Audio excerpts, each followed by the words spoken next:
Good afternoon and welcome to today's webinar. I'm Chloe Rigby, editor of internetretailing.net, and I'd like to welcome you to today's webinar, Optimizing the Store Estate for Omnichannel Retailing. Over the next hour, we'll be hearing from Chris Heap and Alex Winch of Microsoft UK and from Chris Conway from the Co-op as they discuss the difference that omnichannel can make from store to supply chain and what that means both for customers and for retail businesses. Today's webinar has built on a Microsoft and Internet Retailing white paper, Optimizing Store Estate for Omnichannel Retailing, which features the Co-op and is available on the Internet Retailing website. Let me tell you a little bit about our speakers today. Chris Conway, who will be the opening speaker, is head of digital retail at the Co-op and has spent more than 20 years in retail, the last 10 in the online space. For most of that time, he worked at Asda, latterly as Senior Director for e-commerce, as the supermarket grew online sales by 20% to become a £1 billion business. In 2015, he moved to Morrison's, where he led that supermarket's grocery online business, working with Ocado, during which time the online business doubled. And in March this year, he moved to the Co-op as head of digital, where he's focusing on the online opportunity while defining and shaping the Co-op's digital transformation. Chris Heap is Digital Strategy Lead for Retail and Consumer Goods at Microsoft UK. Chris is a business strategist, transformation, customer engagement and disruptive technology specialist who develops strategies to help retailers and brands adapt as the needs of their customers change. For more than 20 years, he has worked to advise retailers, brands and corporates from Walmart and Tesco to Tommy Hilfiger, Sony and KFC as they develop customer-facing and service delivery programs. Alex Winch is Chief Technology Officer for Retail and Consumer Goods and has been at Microsoft UK for 6 years, where he's worked with some of the UK's largest retailers to help drive better and more personalised customer experiences, to use data to drive more predictable outcomes and to help businesses meet the ever-increasing challenges of the marketplace. And that's our introduction to our speakers today. A few housekeeping points. At the end of today's webinar, we'll move into a Q&A session. Ahead of that, let me explain how to ask any questions you may have. On the control panel on your screen, you'll see a chat box. Write your question there and press send. We'll aim to get to as many questions as we can today, but if we run out of time, we will follow up offline.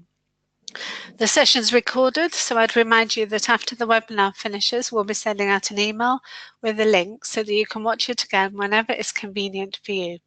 So, without further ado, it's my pleasure to introduce our first speaker today, Chris Conway, Head of Digital Retail at the Co-op. Chris, welcome to the webinar. Hi Chloe, hi everybody. Thanks very much for the opportunity to speak today. I'm very new to the Co-op, as Chloe said. I joined in March, so it's been an absolute pleasure to join such a fantastic business. I'm here today really just to update you on what the Co-op has been doing, actually, working in close collaboration with Microsoft on our digital transformation as an organisation. Specifically today, I'm talking about our food business. As you know, I've been brought in to head up that digital transformation and really look at the opportunity the Co-op has to introduce e-commerce into our thinking really, and really truly open up the mindset into preparing our business to be a truly omnichannel business. From a customer perspective, the Co-op strategy is very much about being closer to the customer. So that's closer to where I am, closer to what I need, and closer to what I care about. So clearly there's a real big part that omnichannel has to play into fulfilling that goal. Really the key theme throughout what I'm going to talk about today is examples of what we're doing in our stores to really set us up for the future. And it's really across the value chain from our store right the way through to supply chain and obviously right the way back again to our customer. I'm going to start first of all by talking about Leading the Way. So Leading the Way is a project that the Co-op kicked off about 6 months ago really, based on some strategy work that we'd had done. And really what the output of that was that we needed to revolutionise our store estate to ensure that we're agile and we're a modern business ready for the next set of challenges that our customers and members demand of us. We identified a new key strategic work stream called Leading the Way, and that has started in earnest really from inception 6 months ago. to actually lots of practical examples that are live in some of our stores. Today, I'm just going to touch on a few of the initiatives that we're working on, and this is really just scratching the surface today. But really, the focus is on about making our stores ready for the future.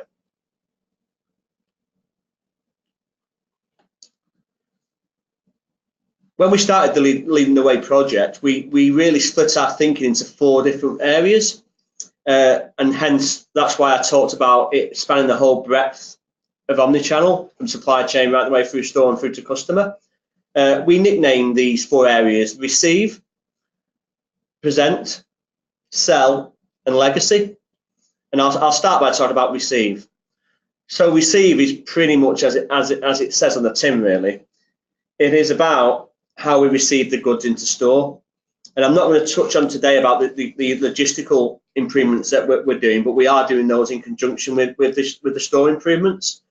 But basically, receive is where store goods are delivered, and it's one of the real pain points in our operation, or in any store operation for that matter. So some of the things we're trialing is looking at real-time order tracking. So we're in real time, we're tracking our delivery vehicles. So every one of our stores will know exactly where their delivery vehicle is. And obviously there are massive benefits for the store in that sense. Generally, most of our stores get a delivery every single day, at least one delivery. So imagine the benefits of having some kind of real-time notification that tells you when your delivery arrives. It reduces wasted time in our stores, and it means our store colleagues can really focus on our customers, which is what we want them to do.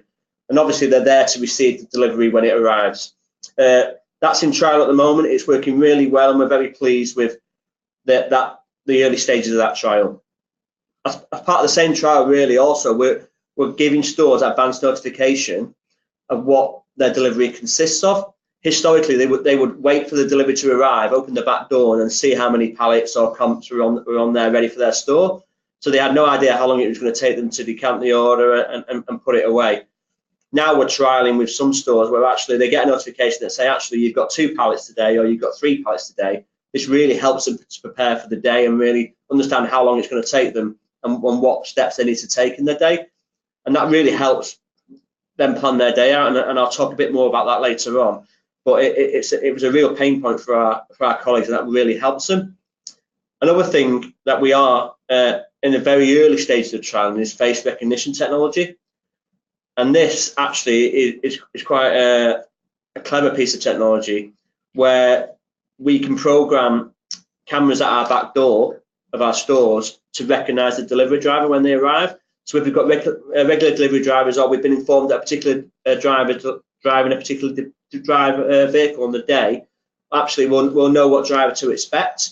So actually it doesn't take the colleagues time to go and open the back door and let them in, etc. So again, we're very early days on that, but I think that's got quite a bit of potential actually to really help simplify our process. And there are lots of further applications of that technology we could use in the future, thinking about direct deliveries and some of the visitor issues we have in some of our bigger stores as well. So that is quite an interesting trial. You can see that this is just the beginning, really, of the possibilities this kind of technology can give us. As we move into selling in different channels, we need to ensure that all the technology we fit has got this in mind. I'll go on to the next slide, which we've entitled Present. And this is very much around how we merchandise the store and really looking at the availability of products within our store. We've got absolutely loads of ideas in this space, and we've involved a few partners, and Microsoft in particular. And what I've done on this slide, just highlighted just a couple of those really that we've been working on, and one of them's actually quite advanced. So the first thing I want to talk about is cameras. So specifically in this example, we've got a camera in one of our stores, or a number of cameras in one of our stores, which can actually do a gap scan for us. So what the camera does, it takes a number of pictures per minute of a particular fixture or shelf. And what it enables is, well, first of all, it enables us to not have a colleague scanning the gaps and physically going to look at what we haven't got, which is great. We're doing that with the use of technology and cameras, but actually the MI and the user interface of that application is fantastic. And what it actually gives you is, at any time of the day, it gives you real-time on-shelf availability. So at the moment we do one scan a day, and we know what our availability is by store once a day. But actually, imagine being able to know at the push of a button what your availability is in any store, in any region, at any time of the day. That has lots of use case. It's going to be really, really valuable for us. It's going to save time in store. It's going to make us more efficient, give colleagues the time back so they can really focus on our customer. And actually, one of the unintended consequences out of that is actually we're able to prioritize work for the day as well, because through the gap scan process, not only do these cameras tell us what's not on sale, they also tell us products that are in the wrong place, and also they can then feed in a prioritized pick list because we know what's in the back of our stores as well. This product is actually live in our co-op store that we have in Microsoft headquarters in Thames Valley Park. We've got this in use. We've seen it working. We've got lots of refining to do. It's kind of an alpha testing, but you know it's very encouraging and really, really interesting, and I'm very excited about it. Smart picking lists, again, some of this is feeding off the technology that I've just talked about, but also some other technology that we managed to enlist in our stores, and that's actually a system that works on machine learning and our sales forecasts and our current EPOS sales. And what it does, it feeds a device that our colleague holds, so the colleague knows what's off sale or what should be off sale and what to replenish when. So actually, no longer do they have to go and walk around the store, make a list, and then go into the back of house and fill a comp up, and then come back onto the shelf and fill it. Actually, what the device does is it tells them what to pick first. So if our co-op salt and vinegar crisp are off sale, the colleague doesn't have to see it on the shelf. He knows by looking at his phone that they're off sale, and he can go into the back up and get it really quickly and get it back on sale for our customers. Again, really, really useful technology. And of course, some technology that's been around for a while, electronic SEL, so our shelf edge labels, as well as digital EPOS. We've got 6 stores where we're trialing those pieces of technology. And again, the cost of those technologies has come down considerably over the last few years, which actually is making us look again at this kind of thing. So again, it's early days with that, but actually we're finding that really useful. And obviously one of the big benefits of that is 100% compliance in terms of our price and EPOS and our POS. So, you know, we're really, really excited about that as well. In the interest of time, I'll move on to the next slide. The next area we want to talk about is sell. So again, probably the most important area, and this is our customer interaction and the transaction that we have with our customer. It's vital that we make this really easy. We know our customers spend 3 or 4 minutes in our store, and if we make them queue for 3 or 4 minutes at the till, that's not going to be a great outcome for our customer. So we've got to make it as quick and easy for our customers as possible and give them the best solution to shop. We know if we make it quick and simple, they'll come back to us again. So as well as constantly improving our self-service tills, which we've done a really good job of in the last year, the best self-service operation we've got at the moment is our card-only tills. They're really quick, really efficient, and actually the technology behind them is really robust. And again, we've been working really closely with Microsoft on how we get over the dreaded check your age issues that occur on these.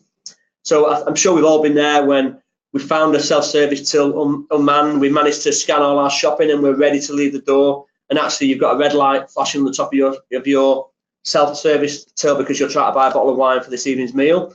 And then you've got to wait for a colleague to either come to the self-service till and authorize it, or they authorize it from their manned till point if they're there.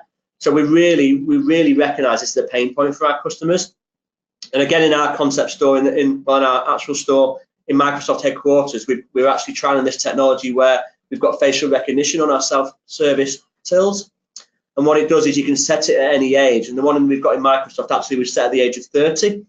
So we've had lots of interesting bets around what age the rest of our team are. But essentially, you go and scan a bottle of wine, and if you look over 30, then it doesn't ask the colleague to authorize your age, which is really good, and it really improves the customer experience and saves time for our colleagues. Again, that's working really well. We could set it at any age we want. We felt like 30 was probably a prudent age to set it at the moment. We could set it higher if we really wanted to avoid any unwanted legal issues or anything. So again, it's a really, really interesting bit of innovation we're working on with Microsoft. It's going to save us money, it's going to be more efficient, and it saves the intervention from the colleague, just making it pain-free, really, for our customers.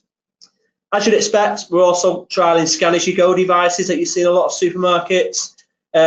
More interestingly, actually, and featured in the white paper is our latest trial, which is our Pay in Aisle app. and this is live actually in our Co-op store in our Manchester head office.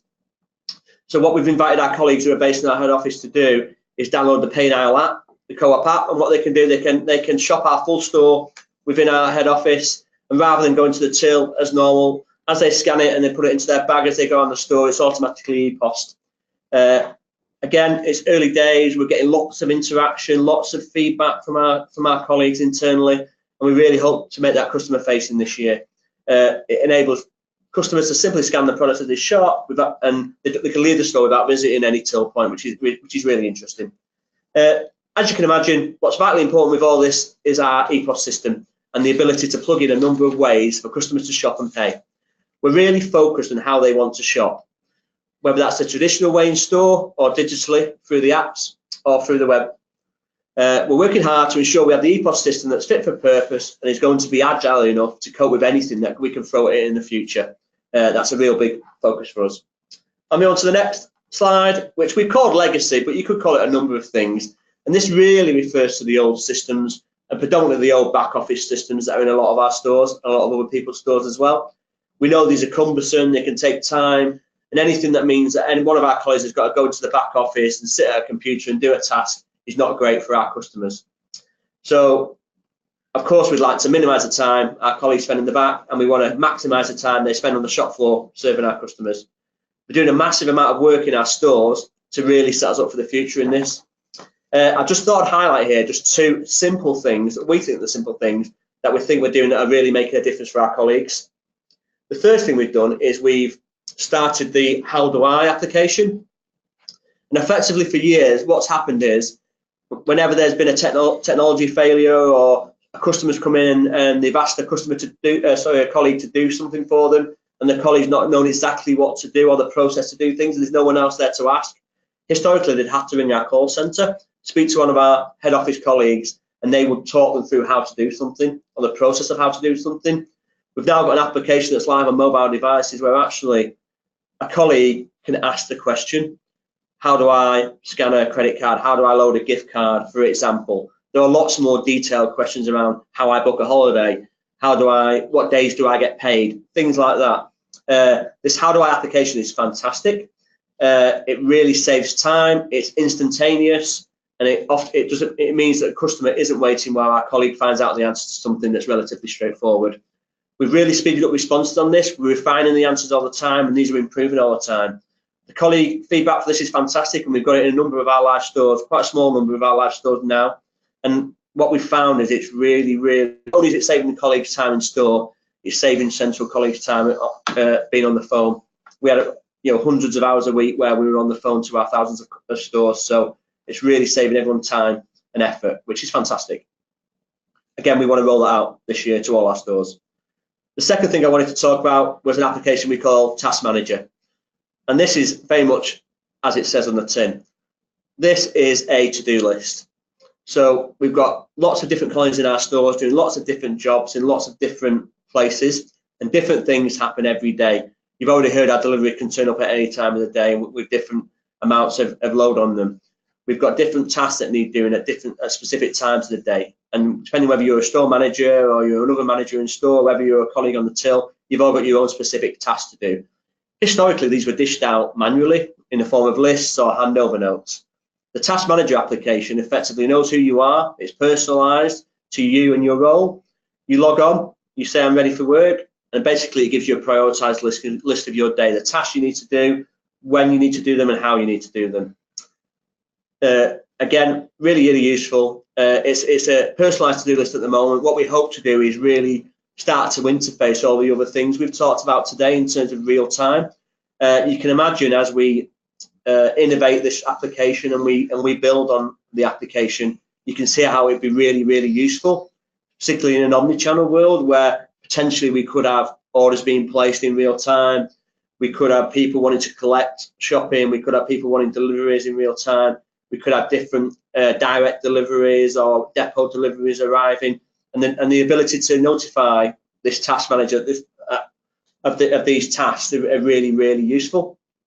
It improves communication, it saves time, and the next stage of that is we're working on some other amazing digital products that are really going to improve the communication we have with our colleagues as well, improving how they get their shifts, how they book their holidays, how they can work in other stores when they've got a day off, things like that. I think they're really interesting, and we'll really develop those over the next year or so. Again, they're on an alpha at the moment, but I think these could really step change our business for the better, as our colleagues just love them. Moving on.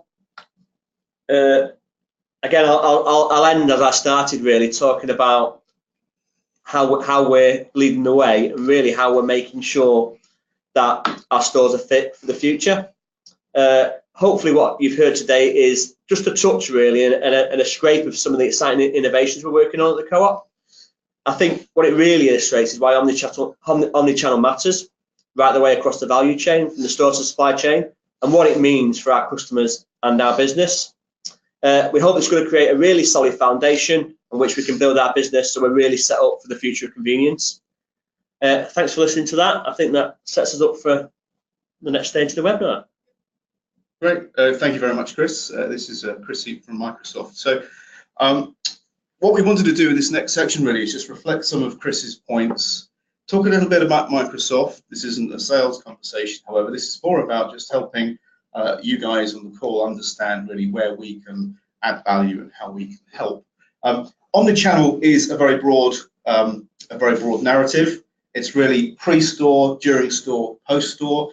It's really about how we guide a customer through the journey of engaging with a brand, reducing as much friction in that journey as we possibly can, whilst at the same time adding as much value, convenience, and experience to that journey as we possibly can as well. We all know, I'm sure in this room and on the call, that friction kills sales. So whatever you can do to make the process of making it easy for a shopper to shop a brand or a store is the right thing to do. And conversely, anything you can do to help colleagues and sales associates in the store do their job more effectively seems to be the right thing to do as well. So our view at Microsoft is that we can help on many different levels. The first thing to say, though, is that we generally feel that digital is an enabler of all of this. So you might think that it's a digital first conversation, but actually it's very much more a people first conversation, enabled by digital technology to take away that friction and to provide some value. So on this slide at the moment, you can see several areas in which Microsoft have sort of domain experience and where we've helped people like Chris and the Co-op deliver additional services or remove cost, complexity, or add value to customers. We can talk a little bit about this, and my colleague Alex, who's in the room as well, can probably pepper this with a bit more flavour to bring it to life. Some of the things that Chris has spoken about is on this chart. So we're talking about how to augment the relationship between consumers and sales associates through a number of different digital channels. We're looking at how we can better control inventory to reduce wastage and to speed up operational efficiency. We obviously are quite familiar with the click and collect model, and whether or not, I'll ask Chris a question later about click and collect and his view on that. And also, to what extent digital as a wrapper around a business can influence how we trade with a business, not just in store but elsewhere too. So I don't know whether or not, Alex, you would like to just pepper this slide with a few examples of work we've done. Sure, I think so. But before we get into that, the other thing I thought is an interesting point to bring up is actually we often talk about technology to the detriment of staff. And actually, what's really interesting about Chris's example and what the Co-op are doing is actually the use of technology to free up time to empower the staff to give them more time with the customers, which is obviously a fundamental point. I mean, clearly, the more time and more engaging your staff are with the customers, the far better experience they're going to have, which kind of leads into the key factors. I mean, in all my conversations with retailers, I mean, the kind of omni-channel piece and the experience tends to be based around kind of 5 major headings. Particularly, this is more, I guess, focused towards bricks and mortar, but frictionless, as we've talked about, we'll come onto that in a bit more detail later on, is a key component of that. And there's different ways of doing it, everything from queue busting and mobile payments and kiosks and the things we've talked about. But yeah, there are other aspects of that as well. But the important part of that, Spexos there's a really good quote actually in the white paper where Paul at Spexos says that the digital tools shouldn't be difficult to use. So really, it's a point of making sure that digital is a powerful good for the experience as opposed to making it worse. So it's kind of frictionless is an important part, but it's also important, I guess, not to be too frictionless because you need to maintain that relationship with the customer. And Chris and I have spoken many times about actually, it's more about making sure you have the right level of positive friction to increase that growth. The other area we see lots of conversation happening is around experiences. So and experiences means different things to different people, but there are, it's really about how you form the attractions. Again, the white paper talks a lot about how you have, how you special guests, you have VIPs, you do have fashion editors coming to retail stores. You might have yoga classes in a sportswear shop, again, to bring people into the store. You create their registration, so again, you build a better relationship with the customer. But we do quite a lot of work in that sort of space. So we've got, in terms of experiences, we've had stores use things like HoloLens to help do store design. It reduces the time to market on how you build up the store. It helps you build planograms and layouts of the store without physically having to mock things up. We have other things around accessibility where we've worked with other partners that build out things like use of kiosks that speak multiple languages, again, helping some of the accessibility issues. But also some of the kiosks actually do sign language as well, which again takes a whole barrier of friction. So friction actually moves across a different boundary there. It's not just friction of the shopping experience, but actually the ability to shop itself. And we've also done a number of experiments and sort of research cases and case studies around beacons as well for helping the blind in other ways as well. So they know where they are in store, and obviously the Seeing AI app clearly in terms of how in terms of the go-to-market on Android and iOS is actually also another way we use to help to make that life simpler. The other key area that we hear about is knowledge. And knowledge is an interesting one. It came up as number 2 on the Internet Retailing white paper as being one of the challenges. It talks about capability of staff, which is an interesting point. And again, we have a couple of partners in that space where we do some interesting work. So people like Mindtree have an app called Shop Classes, which allows you to keep training and things like that up to date. And obviously there's the entire Microsoft suite around Office 365 that's about staff empowerment and making sure you've got the right knowledge and access to the right tools. And you've got social communities allow you to make sure you're kept up to date with with the various trends and other bits and pieces. But actually, it's all well and good having the most highly trained staff if the access to the information they've got is second-hand or too late. So having a supply chain information that's 2 days out of date doesn't make any difference how knowledgeable your staff is. Their ability to do something is really tricky. And there's a whole lot of stuff we can talk about around analytics in that space, and we'll come back to as well. And the final 2 sections are kind of joined at the hip loosely, but there's the things if you're a bricks and mortar sort of retailer, you can't do online. Like there's the benefits that there are for being a bricks and mortar retailer. So the big thing here really is around touch and feel. Your ability to actually go and feel what you're buying, try it on first, all those other bits and pieces. You can't. There's a lot of things you can do to digitize that experience to make it better. And ASOS and lots of others customers famously have different models in place to show you how it might look on you. But it's a very different experience to be able to physically touch something. So it's an advantage in that particular case.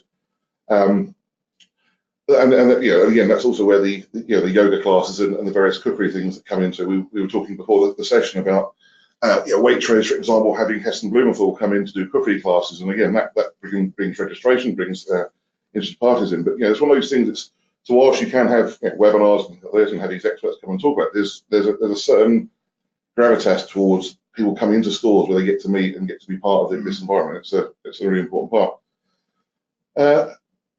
There's also an interesting point really here on some of the click and collect systems. So there's a good point actually. There's a John Ryan actually has done some really nice analysis in Retail Week as well, where he talks about the migration of click and collect, and he gives a couple of examples where Debenhams, for example, have put a click and collect. Sorry, in their click and collect environment, they put a changing room right next door to the collection point. Now that has a number of advantages. It A, takes the friction out, but B, allows you actually to try the clothes on while you're there, rather than going home, having to send it back or come back again. But more importantly, it helps Debenhams get things back in the supply chain quicker. It saves them having to go back and get back through a postal return centre and all those other bits and pieces. So it comes back to that immediate fulfilment, which is another thing it's really difficult to do online. And obviously the Amazon of the world have managed to get immediate fulfilment down to I think as quick as I can in terms of same day delivery. And I know their aspirations to get it to even quicker. But the ability to actually go into a store and pick something up there and then is something that's going to be very challenging to do online. I think Argos are pretty much the kings of this kind of thing at the moment, where they have hour pickups and things like that. And there's other people in the market, such as Screwfix and all that that do pick up within 10 minutes kind of thing. So it is one of those things that's a challenge to do purely online. And then there's obviously those things. Sorry, you can't do online.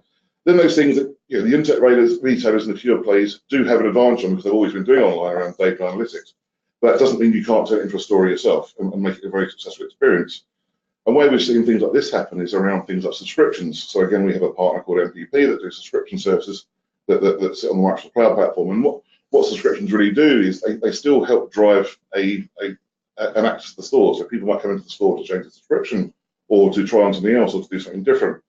And MPP have been very successful at Specsavers in terms of helping out subscriptions for things like contact lenses, and there's a really nice sort of story in that space. But again, they're the kind of 5 things that we see as being relevant. The big thing around click and collect for me is actually it's not always convenient to stay at home for a delivery. So that's the thing where it helps drive. I think it helps drive the right behaviour. And if you're having click and collect, you are still bringing people in store. So it's how do you create that experience for people to either cross-sell or upsell or have a great experience on the back of that. So we do work with a number of partners across that entire space, and the bit I didn't really touch on briefly was around supply chain. But again, a number of partners who work in that space. So there's a really good case study with Blue Yonder at Morrison's that have done a whole lot of work around supply chain optimization, which is using lots of historic sales and data to help forecast stock requirements. It's had a huge impact on their ability to reduce costs and drive stock levels. But more importantly, again, going back to the point that Chris made earlier at the co-op, it's really about getting the empowered staff empowered to spend more time with the customers rather than worrying about stock taking and stock checking and all those kind of things. A couple of the other examples that Chris talked about, again, very strong partnerships with companies like Akiba for doing some of the store planning, and also Touchbyte for a lot of the facial recognition.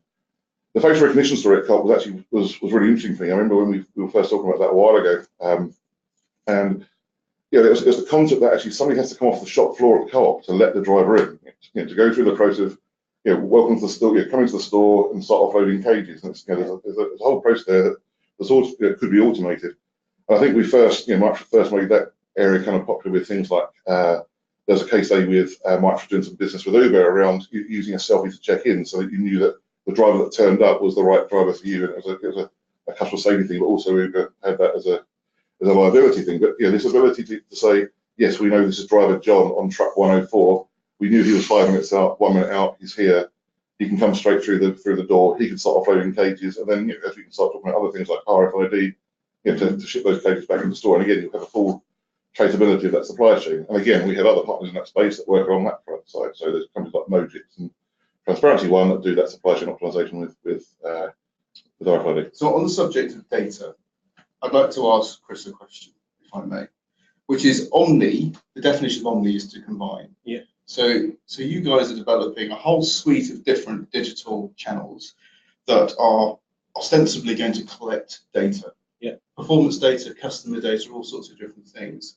What is your plan or your strategy for using that in an intelligent way to drive A, your business, and B, your relationship with your customers? I mean, our most engaged customers are our members. So those with a membership card with a real interest in an ownership actually of our business, which is obviously the cooperative model. So what we don't do is our membership card is not a loyalty card. So we don't use customer data in the same way that maybe some of our competitors might want to do. That said, is what we want to use the data for is making sure that our members' journey is as easy and as frictionless as possible, as I've already talked about. So the coupons that we offer them at the till will be personalised, because actually we'll give them coupons that they'll use, not coupons that they won't use. And we don't see that as targeting. We see it as actually giving them money off useful things that they usually buy, which I think is a good way of looking at it. From a data collection perspective, you're right. In terms of what we're sending to shops, for example, what we're merchandising, how fast things are. And we talked about availability, didn't we, about the camera, and saying actually the immediate use of that is actually what's off sale. Actually, another use of it could be actually how long does something stay on a shelf for? And are we overspacing stuff? Are we underspacing stuff? All this data collection actually adds to the richness of what we're doing. As you guys know, we're in the middle of quite a large technology transformation at the co-op in terms of our merchandising systems, our order forecasting systems, our real-time inventory systems, that kind of stuff. And I think the great thing about the co-op is that we are absolutely aware of where we are, and we're solely focused and very clear about where we need to be. So as we go through this technology transformation, we're doing it with omnichannel in mind, and ultimately we're doing it with our customer in mind, but we're doing it with the fact that, you know, we want the co-op to be here for another 180 odd years, which I think is really important, and it's very different to maybe how we felt before. You know, data's an integral part of that, because it informs, not only does it inform what we do next, but it also informs what our customers want, I think, as well. No, thank you. That's really helpful. One other question, if that's okay with everybody, which is just your point about the richness you're going to get from data on merchandising, for example. So you've got stock on your shelves that isn't necessarily selling. It's not perhaps selling as fast as you would like it to. Does the visibility on the shop floor through the technology that you're putting in give you an opportunity to re-merchandise or be more playful, may I say, with some of the ranging that you're doing in store to help you sell more or cross-sell or provide other solutions to your customers that you perhaps wouldn't have been able to do before? Yeah, I think it does. I think, you know, what we've done before is looked at rate of sale. What we never really knew from looking at rate of sale is whether the product was on the shelf all the time and available to our customers. And as you know, if something goes off sale, then the customer picks something else. So in an ideal world, everything would be on sale all the time. We get an accurate picture of what customers really wanted. And I think this technology gives us the option to do that, or at least the option to know when it isn't optimum and it isn't fully full. So if I use an example, if our large salt and vinegar Co-op crisp go off sale, it's pretty obvious to most people that other brands of salt and vinegar crisp will begin to sell. Had that Co-op crisp been on sale all day, how many of the other brands would we have sold? And that's the real question that we need to know. And through the data that we're collecting through the cameras, we should be able to say, actually, that Co-op product was on sale all day that day, and this was the rate of sale for the other brands. The day that it wasn't on sale, the rate of sale was X. And that will inform our ordering, our forecasting, the space we give things on our shelf, and ultimately right range for right store. As you know, we've got over 2,000 stores, so, you know, and a lot of them are very different to each other. You know, some of them are still main shop stores, a lot of them are convenience stores, a lot of them are kind of what we call it extra urban stores, where they're slightly bigger than the traditional convenience store, a bit more of a food to go destination. So, you know, rather than one size fits all, we're hoping that this data can really make us personalised in a way that we've never been before. Okay. So, I mean, the data thing is an interesting part. I mean, to your point, Chris, I mean, one of the things we keep hearing is, what's the impact of somebody coming to the store? And I guess this is pretty particularly relevant for the convenience environment as well. So I'm coming to buy some tomato sauce, for example, and finding actually that the large bottle's not there. So they then buy the smaller bottle, or they walk out and go and find them somewhere else. So it's kind of interesting to see the insights you're looking for to help drive those behaviours. Yeah. And we're seeing it across all our retail customers. Yeah, and of course, historically, you know, I haven't been involved in e-commerce for a number of years. At Morrison's and at Asda, what we started to collect there data-wise is understanding what customers bought if something wasn't available on the web. So what would they do next? And you'd actually see that journey. And probably more interesting, what they didn't want. So when we talked off air before around substitution, and that being quite a pain point in the online journey. And actually, where if a customer orders Coca-Cola and we send them Pepsi, some customers might absolutely think that's fine. Some customers might think that's abhorrent and they don't want to do it. Yeah. And equally vice versa, not just any of my Coca-Cola friends or Brit friends. But, you know, I think having that kind of data, but in a bricks and mortar environment, I think it is really valuable. And ultimately, it's valuable because we can make life easier for our customer. Do you think the insight that you're going to generate through the work you're doing in store is going to inform other work that you might do in the future online or through other digital channels? Yes, I think that's a key component. I've already said that we want to be fit for other channels and fit for the future. Clearly, I don't think we need to be a rocket scientist to work out that, you know, when a Co-op starts selling online, I don't think we'll be Asda.com or Morrisons.com or Tesco.com. I think we'll be something very, very different and unique. And all the work we're doing now will inform what that is. I've got my view, but I think, you know, we'll have lots of data to back that up. And I think what you'll see is a varied offer, a more immediate offer, a more convenience offer, tailored to the missions of kind of meal for tonight, meal for tomorrow, top-up shop. we'll still have a great assortment so you can do your main shop, but I don't think that'll be the primary focus. But the data will tell us that. Yeah. I think the point is exactly right. I think the immediate fulfilment part for your convenience environment is obviously paramount. Yeah. So if it's not available there and then, Yeah. I mean, the real USP we've got is the number of stores we've got, the number of locations. I think we're in every postcode. So actually we're really close to the customer. I started the session today by talking about how we want to be closer, and I think we are already closer physically. How do we be closer digitally is the real crux here. And actually, if it makes life easier and makes people feel better that they're getting their order from their local shop rather than a big distribution unit hundreds of miles away, I think that can only be a good thing. Not only is it more efficient for the retailer to deliver it that way, but actually the carbon footprint, the impact on the community, the fact that it's a local driver that's dropping it off who lives around the corner that goes in the local co-op. I think all those are things that aspirationally I want to look at and make sure that we include. So just offline before we start this webinar, we had a conversation, and I was saying to yourself and Alex that what I've seen, the takeaway for me so far is that you're taking away a lot of friction internally and customer facing. Sure. You're making your business more agile. You're providing more variability in how you do what you do, which is fantastic. What is the next step for the co-op then? And I'm going to say this because I can't resist asking the question. We all know about Amazon Go. Okay, we all know what they're trying to achieve, which is a slightly different business model, a slightly different way of retailing. Sure. How do you feel about that? And are you taking any value from the work that Amazon are doing and sort of building that into your thinking? Yeah, I think we are actually. So I think it's really interesting piece of work. Like a lot of things that seem crazy one day seem perfectly normal the next. And I think what will guide us is our customers and our members. So we look on that with interest. We look on the technology they're using with particular interest actually.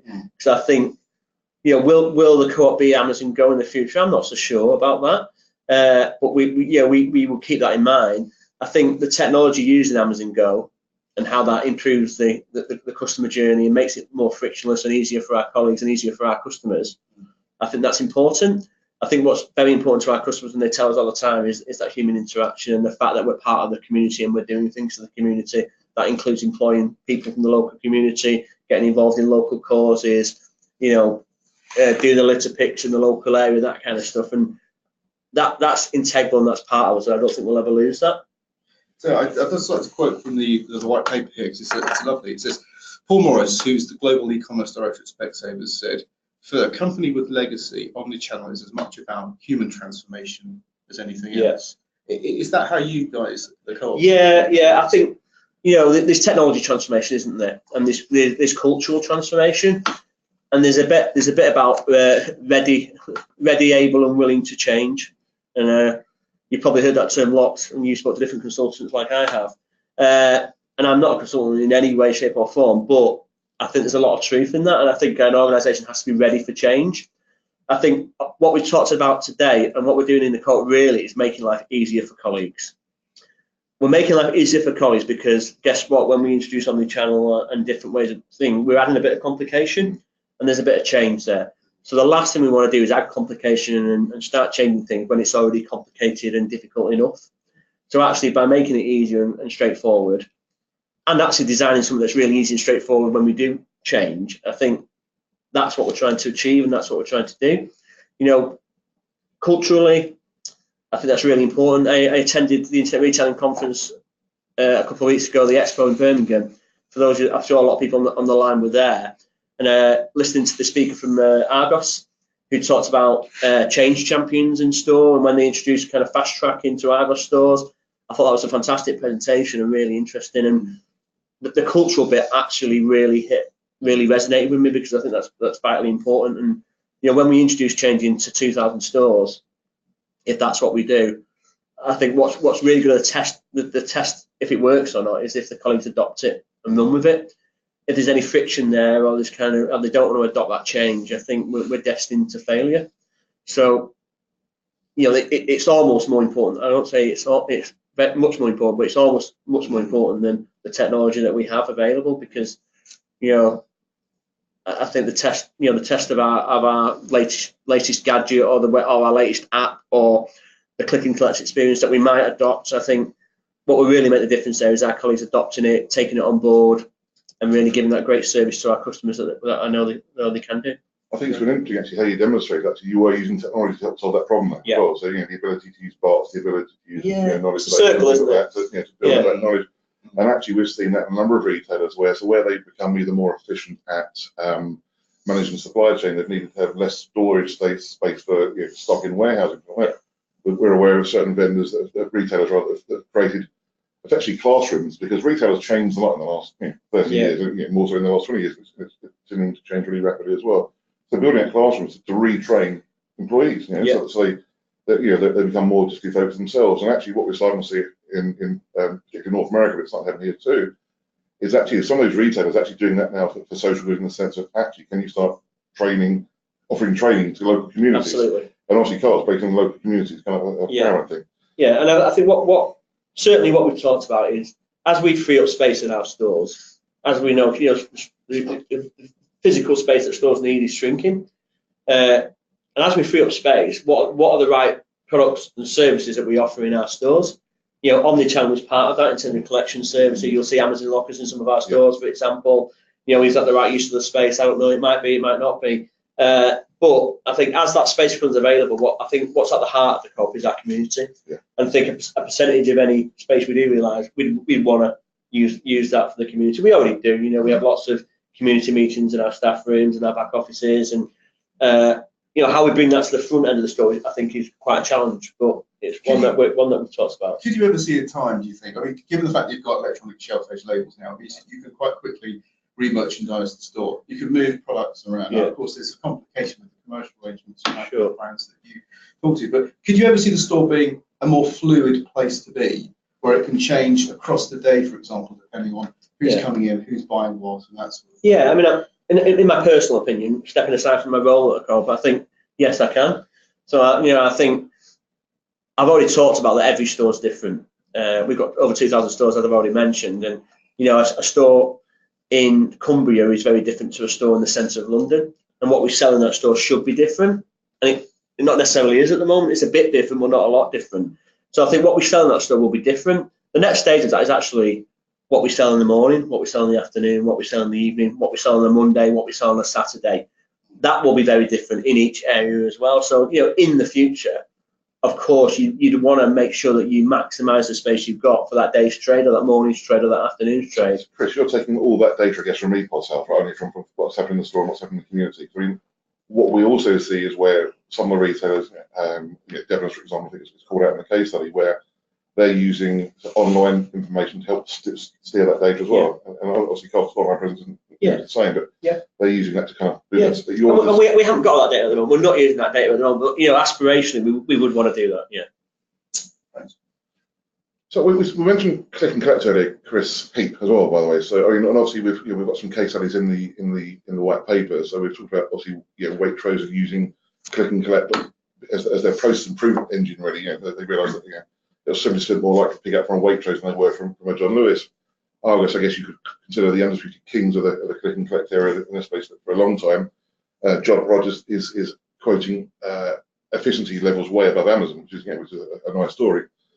I mentioned earlier the Devon's situation. I'm sure it's not just Devon's, but Devon's putting the changing rooms right beside the click and collect space, which is a great idea. And obviously, Asda have just recently released their parcel tower, which has been quite popular out in the US, but it's in Manchester now. So, in your experience, Chris, are you seeing? Is this something you've seen with the other events? Is it a strategy they're taking? Do you see click and collect being around for a long time, or is it something that's just a passing fad? Personal opinion, I think retailers are looking for any opportunity to get close to the customer. So there's a question of physical proximity to the brand or to the store. There's a question of convenience. So collect your product as and when it suits you, rather than the store itself. And there's also a question really of understanding what customers are buying outside of your own range, which I think is also important. If you can get a sense of the lifestyle of your customer outside of the existing product set that you offer, you get a much richer understanding of what motivates them, and then you can start to think about how do we use that insight to drive a better relationship with customers. So I do see click and collect as being a force for good in retail. I don't see anybody disavowing click and collect. You know, you go into the high street, go into retail stores, you see many more of these things cropping up. The question is whether or not retailers are going to do it as a branded retail offer, or they're going to partner with other people. And in your experience, I guess the other thing, one of the biggest challenges I think that affects retail particularly, but is the problem with return. Right? So return is a global phenomenon. It has an impact to everybody. It doesn't matter if you're the cutting edge of the digital environment, you're a pure play or you're a bricks and mortar. That whole return problem. There's a figure recently quoted at the enough in January that said $380 billion. Sorry, is the side of the returns problem. Do you think click and collect works to solve that problem, or do you think it amplifies it? No, I don't know. Simple answer. I think in apparel, where you've got very highly personalised decisions to make, ASOS, I think, might have nailed it. You might have seen recently that they've created an online app that enables you, and as I understand it, you can put your own your measurements into the system, and it will present to you a picture of how that garment will look on you. So you can make a much more informed choice as to whether or not that is the right thing to buy at the point of sale, rather than at the point of trying it on and sending it back. So I don't know what their return ratio is. I'm sure the guys at Internet Retail know this better than I do, but it's got to be a large number. Whatever they can do to reduce that level of wastage down, if you like, through limiting returns, is a good thing to do. But ultimately, it informs the customer at the point of sale. It's very much a helping hand to help them make better decisions before they go through the process of spending the money and then having to go through the laborious process of returning it. So it can only be a good thing. Okay. That's great. We've got some questions coming in now, and I wondered if I could just add those into the conversation. Colin asks, does the Co-op have any plans to digitize the current membership card so it can be scanned at the POS from a customer's smartphone? Yes. So already, I think it's about 25% of our tills do enable mobile scanning. So if you've got one of the apps where you can download your loyalty card and your membership cards, etc., things like Stow cards, stuff like that. I know my membership cards on my Stow card app, along with my other loyalty cards. About a third of our estate, I think it's about 25% to a third, do have tills that enable mobile scanning. And as we go through our store refit program and our hardware upgrade program, they all will do that. I think the current applications we've got live at the moment, we've got a recipe app and we've got a few other kind of more marketing apps, I would like to call them. I think once we've got a transactional app where we've got our products available on the site and actually that's linked to your membership card, I think then not only when you shop digitally, but when you shop physically in a store, I think that's by that time you'll be able to do that. So yeah, it's a good question. That's great. And another question that's come up from the audience today is, how has the growth of online impacted store design and formats? And in particular, he says it would be great to have some examples of how you've adapted particular Co-op stores, if there are some. Yeah, I think the first bit of that is, it massively changes the way you think about your physical store estate. I know we publicly announced that we're still opening lots of stores. I think we're going to open at least 100 every year for the next few years. So we're absolutely still expanding our store estate and our physical presence. Will they be the same size and the same shape as they've always been? Probably not. And I don't think I'm being out of line when I said, a few years ago we were probably one size fits all, and that's how we're laying our stores.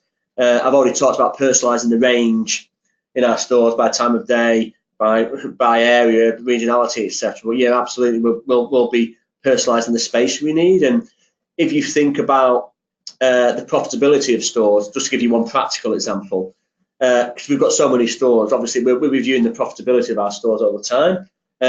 If a store doesn't make any money or it's a massive loss maker, then traditionally you would close that store. The Co-op don't traditionally work that way. It depends what store it is. So actually, if it's the only store in a community, for example, then we wouldn't want to close that store, because it's the only way that the local community can access some goods and services. But what we would do is start looking at the footprint of that store and say, actually, is it the right footprint? How can we make that store more profitable? Perhaps by making sure there's a post office in there, making sure that we're offering other services, whether it's click and collect with other retailers, partners, etc. Just to make sure we get that footprint right. And obviously, when we lay new space, and omnichannel becomes vitally important, because you've got to have space to pick products, to store products, for people to collect, etc. And our store estate currently at the moment wasn't designed in that way.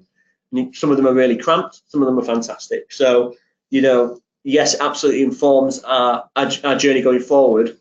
Has it informed the current space we've got now? I don't think it has, but we definitely are there now. So there's also a section in the Internet Retail white paper as well about designing the digital store, and a lot of that talks about the impact of things like click and collect, which we discussed a couple of times today. So it was all well and good, collecting 1 or 2 parcels, but now with what's happening at Waitrose and John Lewis, they're having to set aside whole areas now to have this, have parcels delivered and picked up, but not just picked up, but there's the whole storage and processing to make sure the customers get them quickly as well. So I mean, in my thinking, and again, this isn't official from the co-op in terms of my role, but in my opinion, is historically convenience stores have had cigarettes behind the kiosk. Yeah. You're now not allowed to do that anymore. You're not allowed to put cigarettes. So where would be the ideal place for you to collect your products? Would be there. So I think I went into Decathlon the other day, went to the Decathlon store, and probably many of the listeners have been to those stores where you go and pay for your products at the till, but actually behind them they've got loads of hooks. And on these hooks are all the internet order parcels for people to collect. Yeah. Again, I think that's a fantastic use of space and a fantastic way of doing it. Yeah. I mean, the other thing like we're seeing a lot of us is the use of kiosks and things in store now to allow people to browse the broader catalogue as well. So again, Nisbets again in the white paper famously have a percentage of their products available in any of their stores, but the vast majority of their capability is available online. They can get shipped to either near store or into the market. So obviously that's changing as well. And obviously Mark Spencer, John Lewis, and a couple of others have been leading the way in that kind of space. Yeah, sure. I'm conscious that we're going to run out of time very shortly, but I just wanted to say one final thing from my point of view, which is a really interesting capture in the white paper. And it says here that only 52% of respondents that informed the white paper data believe that their customers are happy or very happy with the experience they get in store. So what about the other 48%? And that actually might be an inflated number, because we're talking about people who own the brands or the businesses that they're commenting on. So there's a huge disparity, I think, between what people want, people on the ground, customers like us on this call, and what businesses are offering those customers. And how we close that gap, I think, is vitally important. And it could be through digital means, it could be through human means, it could be something else, or maybe a combination of all of those things. But the gap is still far too big, in my personal opinion. Can I break back in with a few more questions from the audience? We've got about 3 minutes to go, and I think 3 questions. So if we could maybe have a quick fire round. Chris Conway, what do you think is the most important thing the co-op has to do to battle against the discounters? Good question. Well, in 1 minute, that's a really difficult question. I think we're really confident in our product. I think we're really confident in our product and our quality. So I think what we've got to do is make it easier to go to the co-op and more accessible. That would be my one. That's great. Anything to say about your partnership with Deliveroo and co-op stores of the future? We've got a small partnership with Deliveroo where we've listed some products in the Manchester area. So if you're from Central Manchester, you're able to order a very small range of co-op goods through Deliveroo. Again, it's very early days. We're just analysing the data and understanding it's going particularly well. We're pleased with it. We're going to look at what we do next in that space, but it's one of a number of trials that we're doing, actually. That's great. And then the final question, consumers are pickier than ever. How do you ensure you deliver a real personalised experience for consumers moving beyond segmentation? Wow. In 1 minute. Yeah. Again, a question that requires a very detailed response. I think in a 1 minute answer, I think it will be, there are broad brushes you can take around making the experience simple, and we've spoken a lot about that today. I think I mentioned 4 minutes earlier on, and without divulging the exact number, our interaction with the customer is very small compared to my history of being in Morrisons and Asda, where actually you spend quite a lot of time in store and you can influence the customer. I think actually the time in a convenience store is not the same. So making it easier and simple and straightforward is really important. I also mentioned the coupons that we give at the till, making them not personalised, so we're targeting them, but personalised so they would use them and it will add value to them. Not only to them, but they can use their membership card so they get their cash back, and also they give money back to the community as well. So it's important that we make them do that. That's great. I think that's all we've got time for today. So I will round up here by thanking you all for taking part today. Thank you for everyone for listening, for asking questions. I'd like to thank our speakers, Chris Heap and Alex Winch of Microsoft, and Chris Conway from the Co-op. Thanks all for joining us today. We will follow up, as always, by email with the link to the on-demand webinar where you can listen again at your convenience. So thank you all for taking part in this webinar today. Thank you and goodbye.